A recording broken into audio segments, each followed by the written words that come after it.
when a simple traffic stop changes everything. It was a moment that would shape a career. A police officer's worst suspicions were about to meet a truth he never expected. The man he stopped was about to change his future. The sun was setting over Sacramento, coloring the sky with shades of gold and orange. Eric Porter was heading home after a long day at work. His car made a soft humming sound as he adjusted the air conditioning, hoping to relax after a stressful day. Soft music played on the radio, a gentle break from the noisy city around him. As he approached a yellow traffic light, Eric slowed down, just as it turned red. That's when flashing red and blue lights lit up behind him, along with the sharp sound of a police siren. Eric looked in the rearview mirror, his eyebrows pulling together slightly.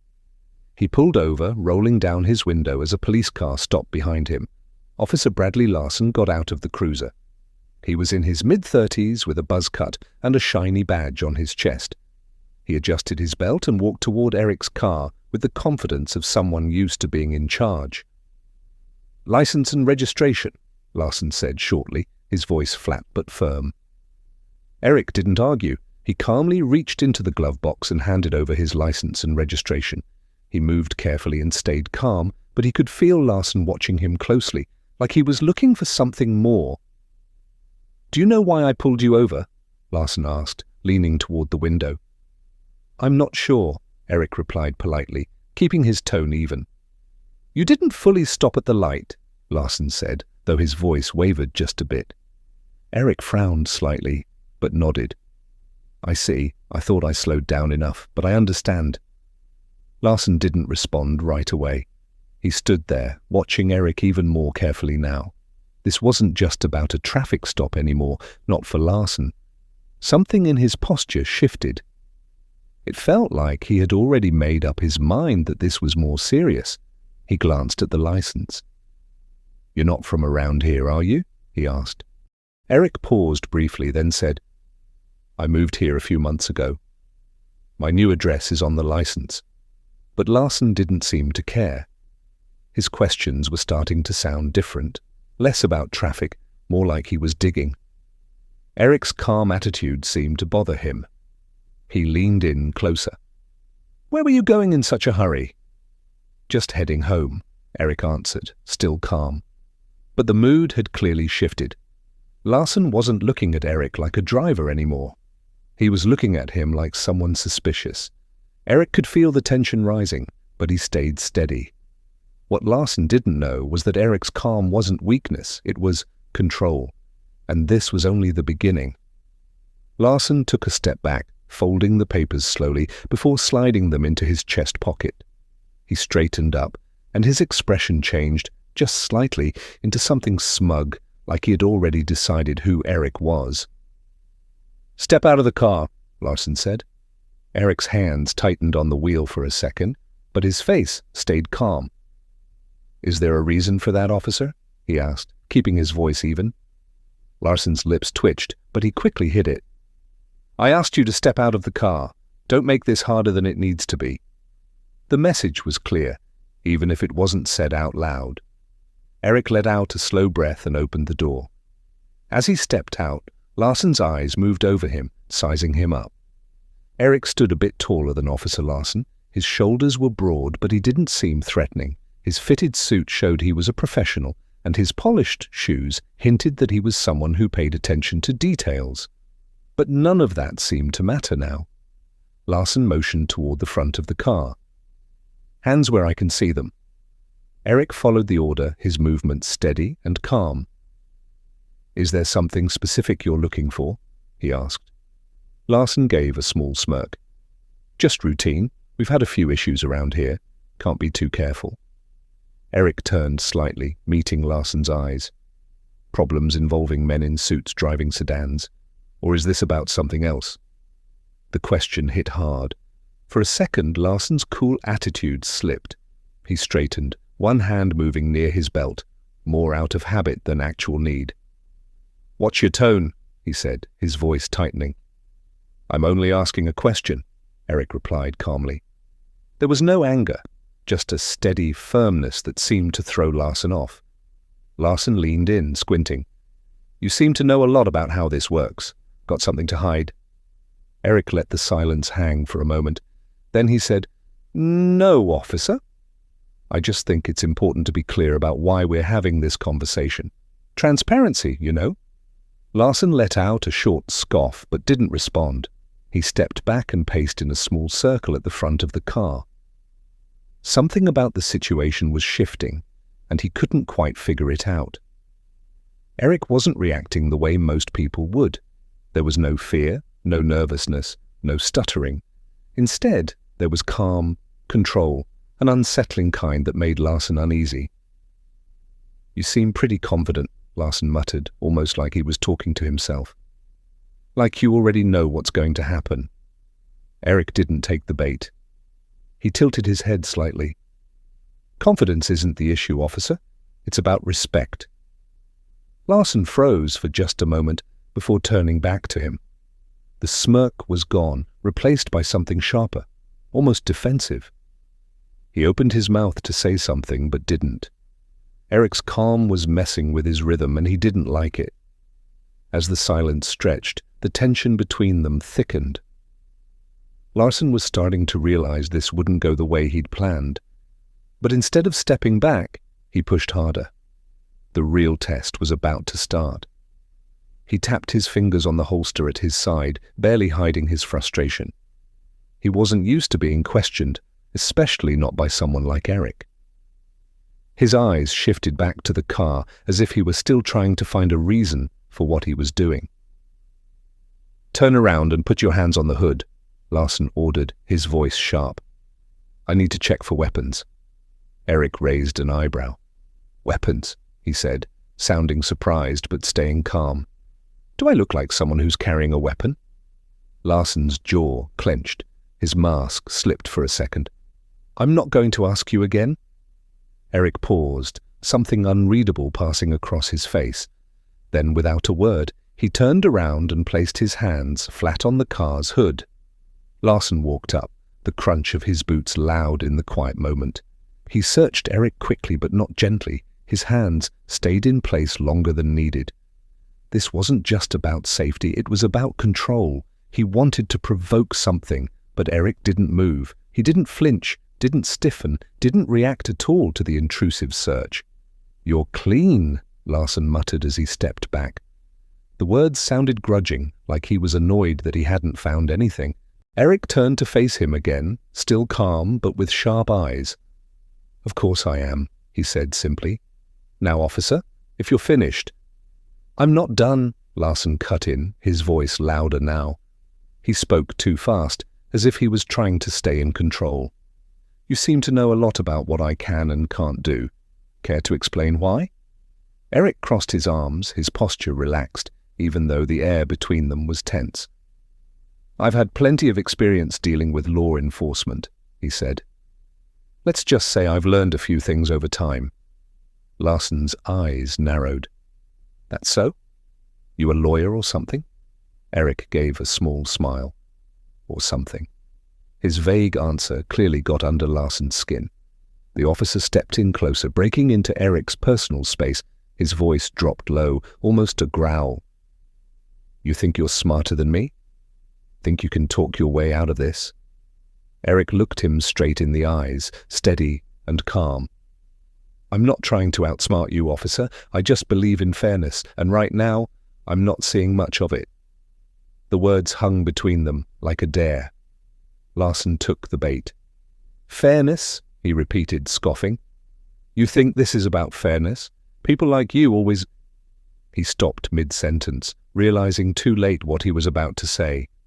The words hadn't fully come out, but the meaning was clear. Eric's expression didn't change, but something in his posture did, a quiet signal that he had caught the slip. "People like me," Eric said softly, his voice calm but charged. Larson flinched slightly, stepping back as if he realized he'd just crossed a line he couldn't undo. "You know what I meant," he muttered, but the confidence from earlier was gone. "I think I do," Eric replied quietly. He was still calm, but now it felt sharp, cutting through the moment like a blade. and I think we both know this stopped being about a traffic stop a while ago." Larson opened his mouth to respond, but nothing came out. He looked unsure for the first time, like he didn't know what to say or do next. The balance had shifted, and now Larson was the one on unsteady ground. But the real turning point hadn't even come yet.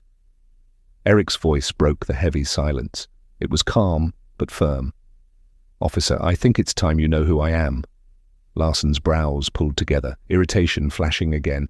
"I don't care who you are," he shot back, but the slight crack in his voice told a different story.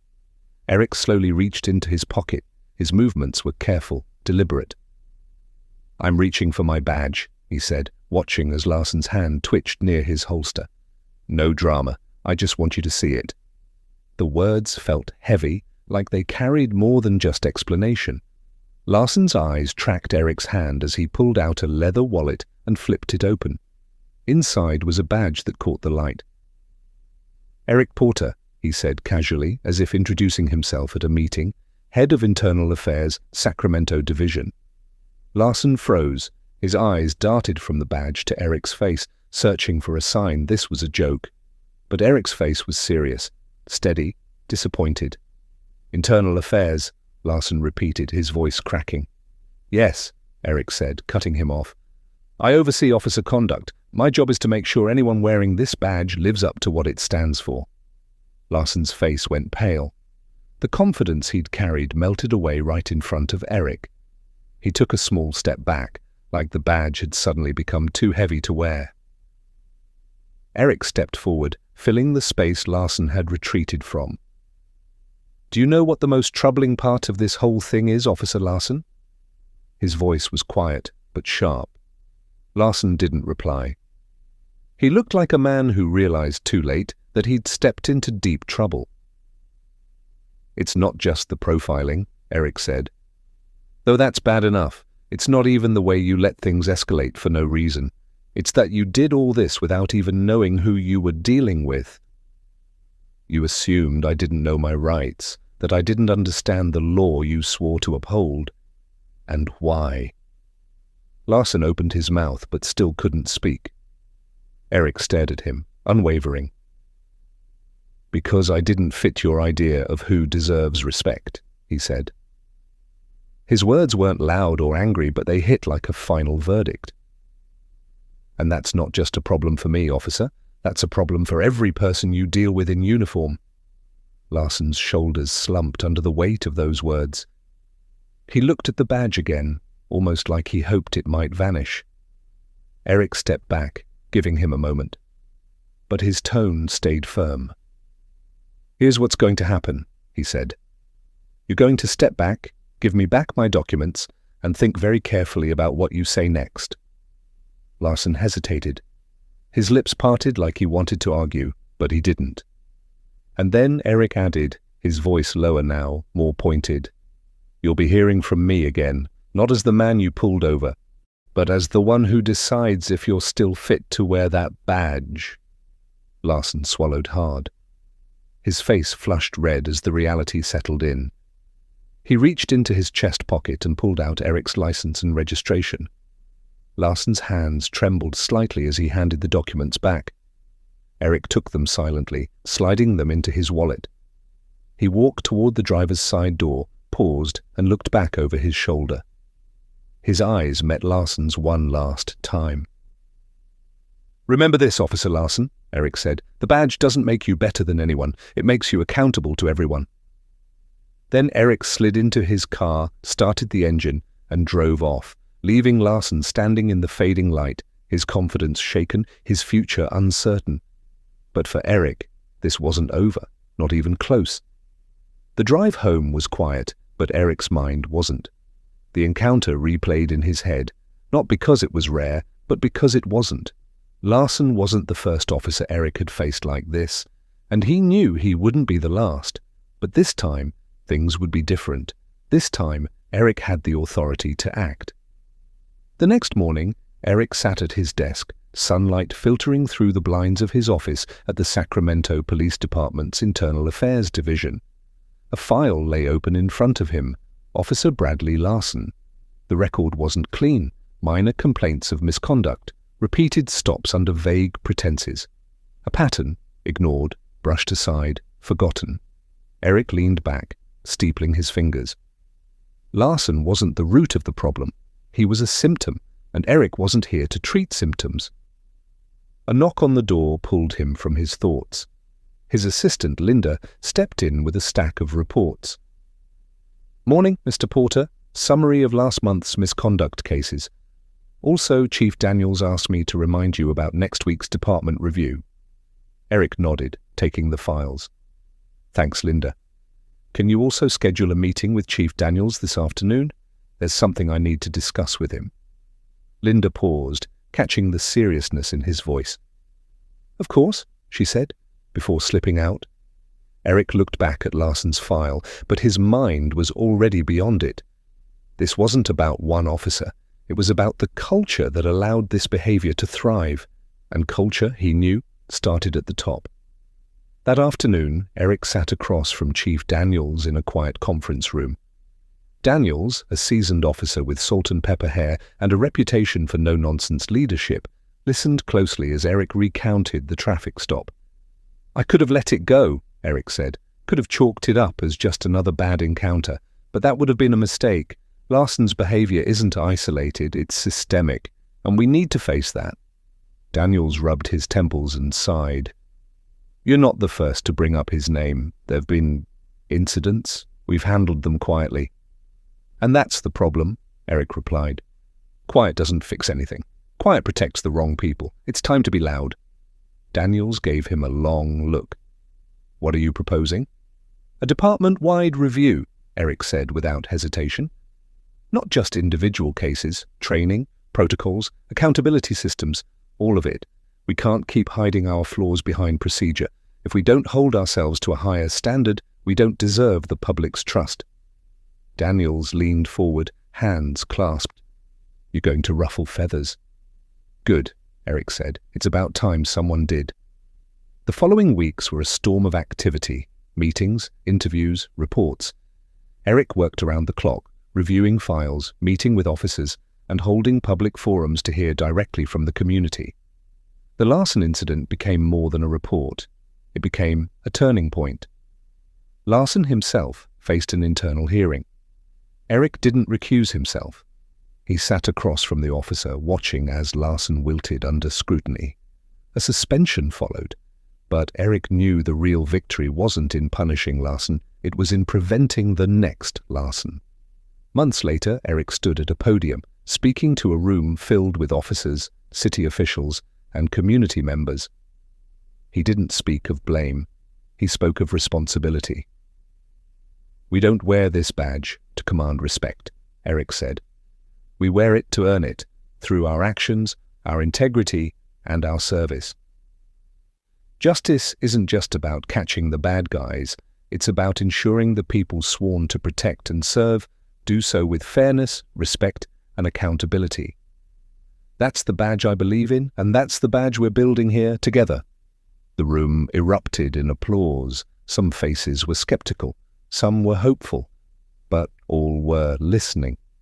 As Eric stepped down from the stage, he knew the work was far from over. But for the first time in a long time, change didn't feel like a dream. It felt like a plan. If this story resonated with you, share it with someone who needs to hear it.